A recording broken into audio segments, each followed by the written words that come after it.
Selamat pagi anak ibu, apa kabarnya? Sehat ya? Ya, pertama kali kita panjatkan puji syukur sama Tuhan karena sampai saat ini kita masih diberi kesehatan dan semangat ya nak. Nah baik anak-anak ibu semua ya, kita lanjutkan pembelajaran kita yaitu bentuk bahasa Indonesia tentang puisi ya. Kalau masih ingat anak-anak kami, puisi itu sudah 2 kali ibu berikan penjelasannya. Pertama sekali ciri-ciri atau bentuk puisi ya, puisi dalam bentuk ciri-cirinya. Baru kedua menafsir arti daripada sebuah puisi. Artinya kita mencari arti ya kata-kata dari puisi yang kita baca ya, apa tujuannya, apa isinya. Nah baru yang ketiga ini anak ibu, anak kami sudah lebih pintar lagi. Kamu itu disuruh untuk menjelaskan cara membuat puisi. Jadi artinya nanti anak kami kalau sudah mengerti apa yang dikatakan di sini nanti menjelaskan bagaimana cara membuat atau menyusun puisi. Jadi anak-anak kami sudah pasti bisa menciptakan satu karya bentuk puisi, ya kan? Nah jadi kalau selama ini mungkin ibu menyuruh kalian, nah lihat dari majalah, lihat dari buku, lihat dari internet. Tapi untuk nanti ya kamu sudah bisa menyusun puisi sendiri ya dari langkah-langkah yang akan kita lakukan. Nah baik anak ibu, ya di sini katanya cara membuat atau menyusun puisi. Nah anak-anak kami pertama sekali apa yang kamu persiapkan? Nah sudah pasti itu alat-alat tulisnya ya kan. Nah baru yang kedua apa yang mau kita tentukan ya. Ini ada miripnya sama seperti mengarang. Mengarang ya. Kalau kita mengarang kita kan harus membuat dulu apanya nak? Ya temanya ya, bukan judul ya, tema. Tapi selalu kita salah, kita langsung buat judul. Tidak, kita tentukan dulu temanya tentang apa ya. Oh kalau saya mau pergi jalan-jalan atau pergi bertamasya, nah tema saya mau cerita tentang perjalanan untuk bertamasya. Nah baru setelah kita tentukan tema ya terserah kita nanti mau buat apa, langkah berikutnya kita buatlah kerangkanya ya kan. Nah kita buat kerangkanya, dari kerangka inilah kita kembangkan menjadi satu karangan, itu mengarang. Tapi kalau puisi sama, pertama kita tentukan dulu temanya, tentang apa mau saya buat puisi saya. Nah itu dia. Nah sekarang sebelum anak kami membuat tema, anak kami harus paham apa itu tema. Nah tema itu adalah yang menjadi inti persoalan, yang menjadi pokok masalah yang akan kita buat. Ya kalau dia bentuk puisi, kita buat dalam bentuk puisi. Nah kita tentukan dulu apa ya tema saya. Nah kebetulan di sini tema kita selama ini terus adalah tentang cita-cita. Ya kita buat bentuk tentang cita-cita. Nah temanya tentang cita-cita. Nah baik, untuk selanjutnya cita-cita itu juga banyak. Ya kan sudah kita tentukan tema tentang cita-cita. Nah cita-cita kan banyak kan anak ibu. Ya mau cita-cita jadi dokter, jadi pilot, mau jadi guru, mau jadi polisi dan sebagainya. Nah setelah itu nanti kita tentukan. Nah apa yang menjadi tema kita? Nah saya mau yang mudah saja, misalnya jadi seorang guru. Ya tentang guru tema kita ya.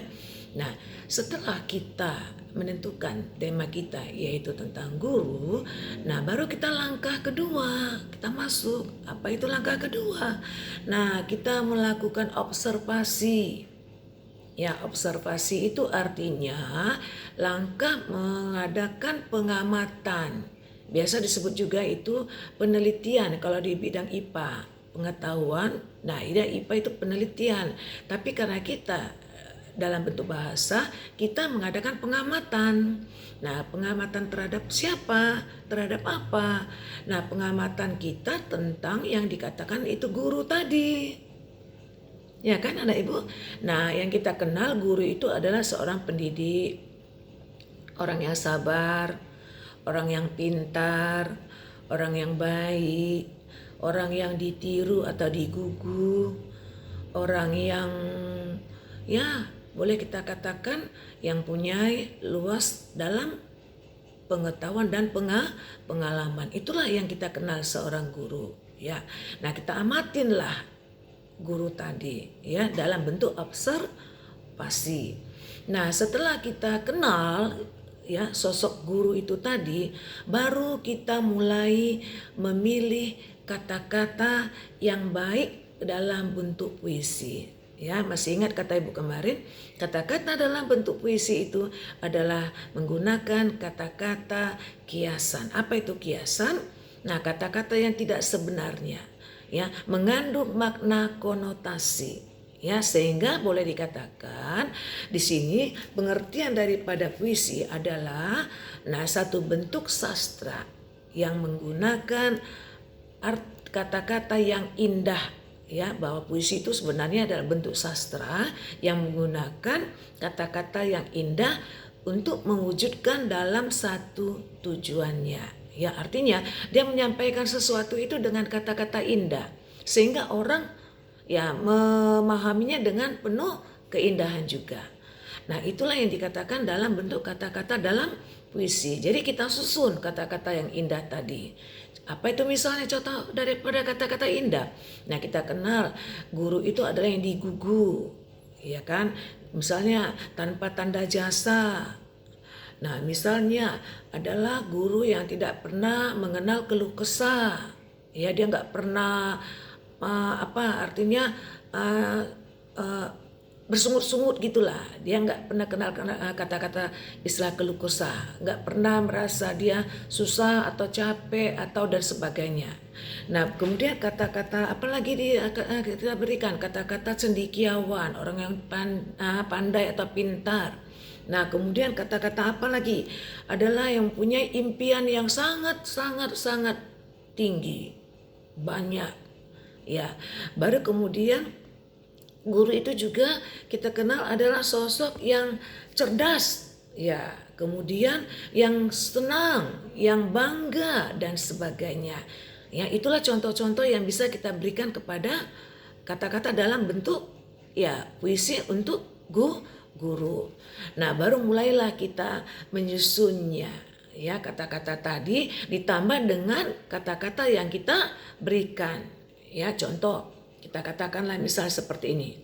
Guru adalah pahlawan tanpa tanda jasa. Ya, engkau tak pernah keluh kesah. Semangatmu menggapai impian. Menjadi pahlawan cendekia.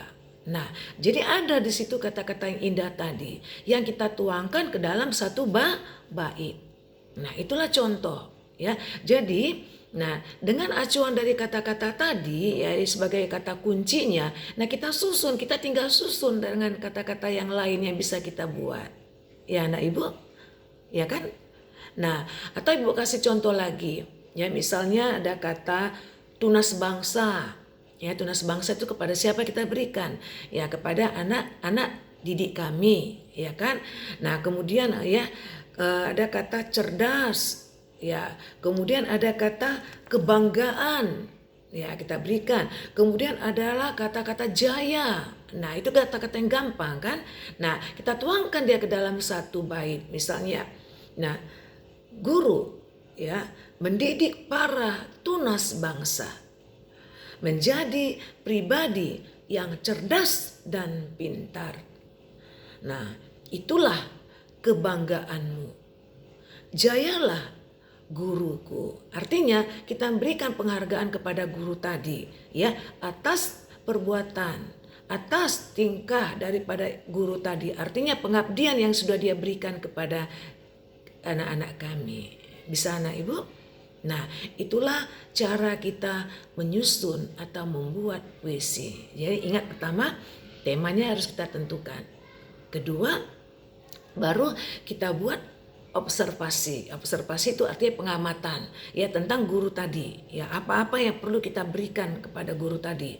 Ya, baru kita pilihlah kata-kata yang indah tadi. Ya, artinya kata-kata mendukung dalam, ya, isi daripada puisi kita yang kita buat ya. Baru setelah kita buat, kita susun kalimat-kalimatnya ya, di samping kalimat-kalimat yang bisa kita buat dengan kalimat-kalimat yang efektif ya, kalimat yang biasa tapi dibuat dengan ada kata-kata yang indah tadi. Nah, setelah itu baru kita berikanlah judulnya. Yang terakhir, sesudah kita buat dalam 1 bait atau 2 bait tadi, nah judul apa yang paling cocok kepada puisi yang baru saya susun ini? Ya sudah pasti dia tadi tentang guru. Jadi kita buatlah ya, boleh judul boleh bermacam-macam. Ya misalnya guruku yang baik ya, atau guruku. Nah cukup. Atau apalagi misalnya mau kita buat, terserah mau buat apa, yang penting kemarin Ibu katakan ya, judul cukup 2 kata ya, misalnya jayalah guruku. Nah boleh sederhana, guruku yang baik, bisa kan nah jadi tinggal kita membuat judul, bisa kan anak Ibu? Boleh ya, nanti anak-anak kami boleh boleh dicoba, nanti sekalian diperhatikan ya, nanti ada pertanyaan juga di classroom. Nah di classroom, nah di situ ada Ibu buat tugas. Nah dicoba ya anak Ibu ya, masalah dia baik atau kurang baik atau dan sebagainya itu tidak masalah bagi Ibu. Yang penting anak kami sudah mencobanya ya, supaya anak kami lebih terampil. Jadi jangan lagi kita ambil dari contoh-contoh puisi orang, anak-anak kami juga bisa puisi sendiri kan? Ya kan? Bisa dicoba kan? Oke, terima kasih.